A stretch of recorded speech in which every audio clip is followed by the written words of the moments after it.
Hi everyone, my name is Hailey Brooks, and in this video, I'll be showing you how to use the Sun Essence Baby Oil to massage your baby.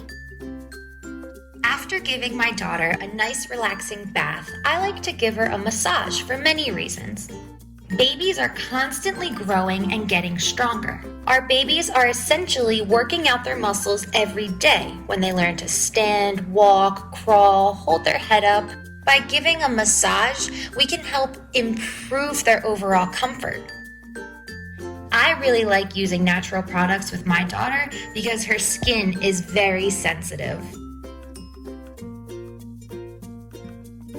There's a few different ways to massage your baby. So for older babies, I recommend massaging while still in the tub with the water drained.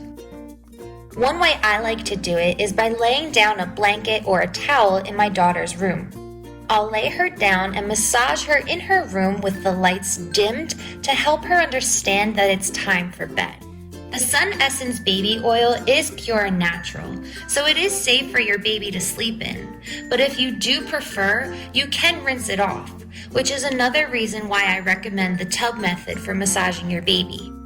Massages have many additional benefits, such as improved sleep. When baby sleeps better, you sleep better too. So it helps us out as moms and caretakers with better sleep. That way we can be better nurturers. And after I give her a massage, she always sleeps better, which again helps me sleep better. If you enjoyed this video, go ahead and hit that like button and don't forget to hit the bell icon. That way you can stay up to date. I hope you and your baby sleep well tonight. Take care.